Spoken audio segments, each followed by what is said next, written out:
دوستو بگ سوچو میں خوش آمدید۔ اسلامی جمہوریہ پاکستان دنیا کا وہ واحد ملک ہے جو اسلام کے نام پر وجود میں آیا۔ پاکستان قدرتی طور پر ایک ایسے خطے میں واقع ہے جو سیاسی، اقتصادی، اسٹریٹجیکلی اور جغرافیائی اعتبار سے انتہائی اہمیت کا حامل ہے، کیونکہ اس کی سرحد مشرق میں ہندوستان، مغرب میں افغانستان، جنوب مغرب میں ایران اور شمال مشرق میں چین سے ملتی ہے، جبکہ اس کے جنوب میں بحیرہ عرب اور گلف آف عمان کے ساتھ 650 میل لمبی ساحلی پٹی واقع ہے۔ پاکستان آبادی کے لحاظ سے دنیا کا 5واں بڑا ملک ہے، جس کی آبادی 22.5 کروڑ سے زیادہ ہے۔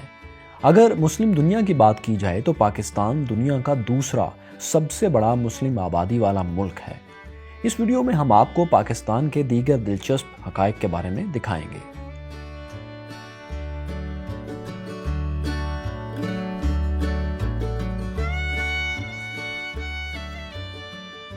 کمپیوٹر ہیکنگ اور وائرس جیسے الفاظ سے آج کون واقف نہیں، لیکن کیا آپ جانتے ہیں کہ دنیا کا پہلا کمپیوٹر وائرس پاکستانی نوجوانوں نے بنایا تھا؟ لیکن یہ وائرس کسی غلط مقصد کے لیے نہیں، بلکہ کمپیوٹر پروگرامز کی غیر قانونی نقل سازی روکنے کے لیے بنایا گیا تھا۔ 1986 میں لاہور سے تعلق رکھنے والے باسط فاروق علوی اور امجد فاروق علوی نے برین نامی وائرس کو تخلیق کیا، جو دنیا کا پہلا کمپیوٹر وائرس تھا۔ اس کا بنیادی مقصد صرف اتنا تھا کہ اگر کسی کمپیوٹر سے سافٹ ویئر کی غیر قانونی کاپی بنانے کی کوشش کی جائے تو یہ وائرس اسی کے ساتھ منتقل ہو جائے اور اس پروگرام کو چلنے ہی نہ دے۔ اس ایجاد کو دنیا بھر میں بہت پذیرائی ملی اور سافٹ ویئر کمپنیز نے اپنی مصنوعات کو غیر قانونی نقل سے بچانے کے لیے ایسے ہی اقدامات کیے۔ لیکن جیسے جیسے کمپیوٹر نے ترقی کی اور اس کا استعمال بڑھا، ویسے ویسے جرائم پیشہ لوگوں نے بھی وائرس تیار کرنا شروع کر دیے اور صرف چند ہی سال میں وائرس تیار کرنا جرائم پیشہ کارروائی بن کر رہ گیا۔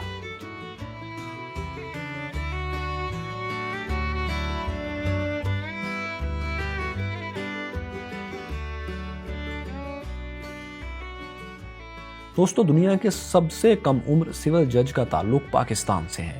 جی ہاں دوستو، پاکستان ہی وہ ملک ہے جہاں دنیا کے سب سے کم عمر شخص نے سول جج کا عہدہ سنبھالا۔ جولائی 1952 میں محمد الیاس نے لاہور میں سول جج کا عہدہ سنبھالا تو ان کی عمر صرف 20 سال اور 9 مہینے تھی۔ اگرچہ وہ سول جج بننے کا امتحان اس سے بہت پہلے پاس کر چکے تھے، لیکن ضابطے کی کارروائی کے باعث ان کی تقرری اس نتیجے کے 8 ماہ بعد عمل میں لائی گئی۔ یہاں یہ بات یاد رہے دوستو کہ یہ ریکارڈ آج تک قائم ہے۔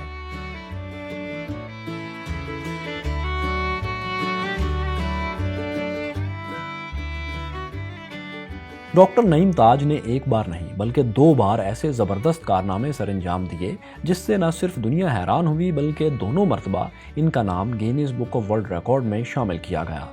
پہلا کارنامہ ڈاکٹر نعیم تاج نے جنوری 2012 میں سر انجام دیا، جب انہوں نے جدید ٹیکنالوجی لیپروسکوپی کی مدد سے 70 سالہ رشیدہ بی بی کا کامیاب آپریشن کیا۔ اس آپریشن میں انہوں نے 25.5 سینٹی میٹر بڑا پتا محض 1 سینٹی میٹر کا کٹ لگا کر نکالا۔ اس سے پہلے اتنے بڑے سائز کا پتا بذریعہ لیپروسکوپی نہیں نکالا جاتا تھا۔ اس مایہ ڈاکٹر نے دوسرا کارنامہ 27 ستمبر 2014 کو اس وقت انجام دیا جب انہوں نے محض 4 سال اور 3 ماہ کی عمر کے کم عمر ترین بچے کا لیپروسکوپی ٹیکنالوجی کے ذریعے کامیاب آپریشن کیا۔ اس سے پہلے اس ٹیکنالوجی کے ذریعے اتنی کم عمر کے بچے کا آپریشن پوری دنیا میں نہیں ہوا تھا، سو دونوں بار ان کا نام Guinness book of world record میں شامل کر لیا گیا۔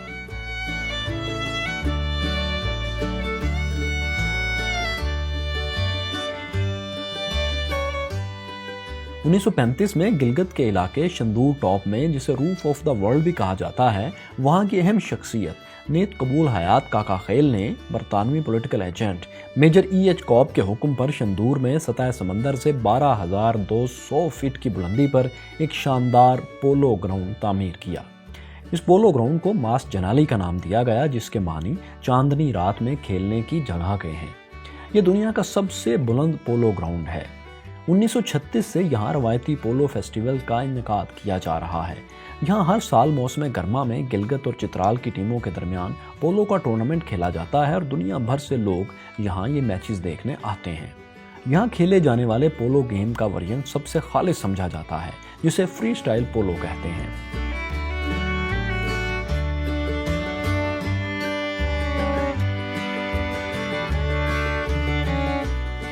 ٹھٹھا کے قریب واقع مکلی کا قبرستان دنیا بھر میں اپنی منفرد حیثیت کی وجہ سے مشہور ہے۔ یہ دنیا میں موجود سب سے بڑی جناز گاہوں میں سے ایک ہے اور دنیا کا سب سے بڑا قبرستان ہے۔ اسے سٹی آف سائلنس بھی کہا جاتا ہے۔ 6 مربع میل رقبے پر پھیلے اس قبرستان میں 14ویں سے 18ویں صدی تک کی قبریں اور مقبرے موجود ہیں۔ قبروں اور مقبروں کی عمدہ نقش نگاری اور بے مثال خطاطی اپنی مثال آپ ہے۔ مکلی کے قبرستان کو یونیسکو نے 1981 میں عالمی ثقافتی ورثے میں شامل کرنے کا اعلان کیا تھا۔ کئی تہذیبوں اور ثقافتوں کے امین مکلی قبرستان کو دیکھنے کے لیے ہر سال ہزاروں سیاح آتے ہیں۔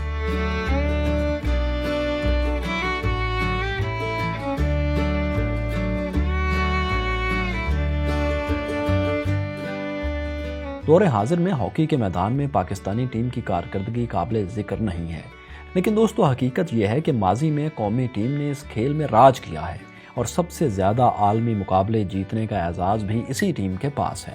پاکستان اب تک 4 ہاکی ورلڈ کپ جیت کر دنیا میں پہلے نمبر پر ہے۔ اس کے بعد ہالینڈ اور آسٹریلیا نے 3 بار عالمی مقابلے جیتے ہیں۔ جرمنی نے 2، بیلجیم اور بھارت نے 1 بار عالمی مقابلے اپنے نام کیے ہیں۔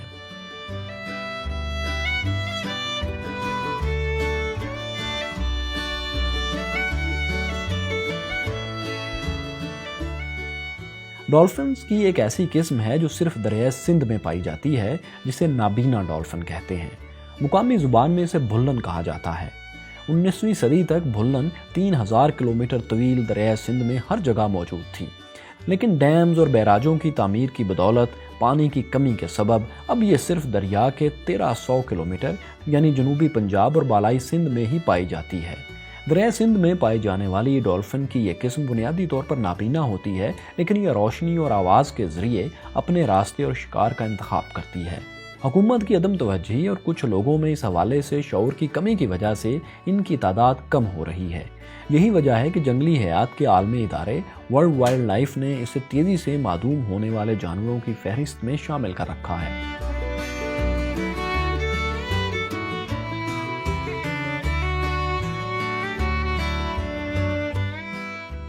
پاکستان میں موجود چھانگا مانگا دنیا کا سب سے بڑا مصنوعی جنگل قرار دیا جاتا ہے۔ اسے دنیا کے قدیم ترین ہاتھ سے لگائے گئے جنگلات میں سے بھی ایک کے نام سے جانا جاتا ہے۔ جنگلات میں شجرکاری کا آغاز 1866 میں ہوا۔ برطانوی دور حکومت میں بنائے جانے والے اس مصنوعی جنگل کا مقصد اس وقت کے سٹیم انجنز کو لکڑی فراہم کرنا تھا۔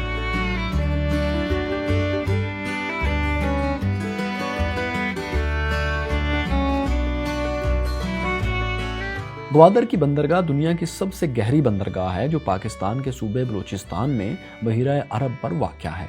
اس بندرگاہ کی ایک اہم ترین خاصیت یہ ہے کہ یہاں کا پانی گرم ہے۔ یہی وجہ ہے کہ قدرتی صلاحیت کے باعث چین کے علاوہ بہت سے ممالک اس بندرگاہ پر سرمایہ کاری کے لیے دلچسپی دکھا چکے ہیں۔ گوادر بندرگاہ پر پاک چین اقتصادی راہداری کے تحت بننے والے بین الاقوامی ہوائی اڈے پر دنیا کے سب سے بڑے مسافر بردار طیارے A380 کے اترنے کی سہولت بھی موجود ہوگی، جو کہ ایک منفرد اعزاز ہے۔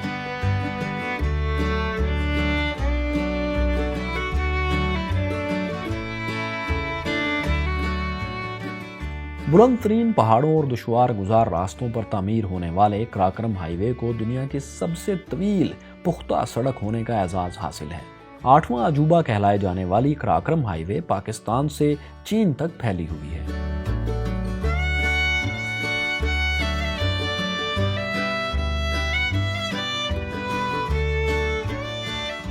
اسکواڈرن لیڈر محمد محمود عالم MM عالم پاک فضائیہ کے لڑاکا ہوا باز تھے۔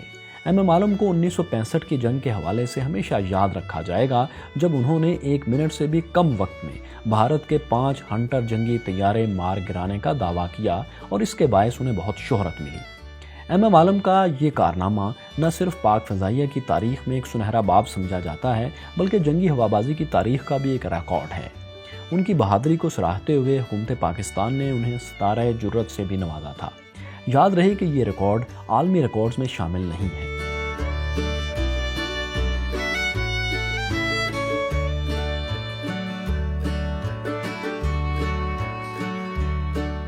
28 مئی 1998 کی تاریخ اس لحاظ سے یادگار ہے کہ اس روز پاکستان نے ایٹم بم کے اولین تجرباتی دھماکے کیے تھے اور یوں پاکستان ایٹمی طاقت کا حامل عالم اسلام کا پہلا ملک بنا تھا، جبکہ دنیا بھر میں پاکستان وہ 7واں ملک ہے جس کے پاس ایٹمی ہتھیار موجود ہیں۔ لیکن دوستو، پاکستان نے ایٹمی توانائی پر سنجیدہ پیش رفت 1960 کے عشرے سے ہی شروع کر دی تھی۔ اس کا سب سے بڑا ثبوت عالم اسلام کا پہلا ایٹمی بجلی گھر تھا، کراچی نیوکلیئر پاور پلانٹ، جس کا افتتاح 1972 میں اس وقت کے صدر پاکستان ذوالفقار علی بھٹو نے کیا تھا۔ اس ایٹمی بجلی گھر کی ٹیکنالوجی کینیڈا سے حاصل کی گئی تھی، جبکہ تکنیکی طور پر یہ پریشرائزڈ ہیوی واٹر ری ایکٹر شمار کیا جاتا ہے۔ اس کے علاوہ پاکستان کے لیے ایک اور اعزاز کی بات یہ بھی ہے کہ وہ عالمی ایجنسی برائے ایٹمی توانائی IAEA کے بورڈ آف گورنر کا بانی رکن بھی ہے۔ 29 جولائی 1957 میں ایٹمی توانائی کے پرامن استعمال کے لیے عالمی ایجنسی برائے ایٹمی توانائی کا قیام عمل میں لایا گیا۔ اس کے قیام سے متعلق دستاویز کی توثیق 56 ممالک نے کی تھی اور وہ سب کے سب اس عالمی ادارے کے بانی ارکان قرار پائے، لیکن پاکستان ان ممتاز ممالک میں شامل تھا جو اس کے بورڈ آف گورنرز کے بانی ارکان بنے تھے۔ دوستو، پاکستان کے بارے میں یہ دلچسپ حقائق آپ کو کیسے لگے؟ ہمیں کمنٹس میں ضرور بتائیں، ہم آپ کے کمنٹس پڑھتے ہیں۔